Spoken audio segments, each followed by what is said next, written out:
Hello? Amira, anong ginawa mo kay Portia? Saan mo siya dinala? Ha? Nawawala si Portia? Oh my God!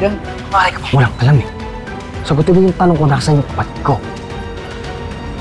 Saan ba hinahanap ang mga katulad ni Portia? Diba sa impyerno? Doon mo kaya siya tawagan? Amira, hindi ako nakikipagbiroan sa'yo ha. Kapag may nangyaring masama sa kapatid ko, sinasabi ko sa'yo. Ano? Anong gagawin mo, Seb? Ha? Kalimutan mo ata kung sino kausap mo eh. Wala akong obligasyon sagutin ang mga tanong mo.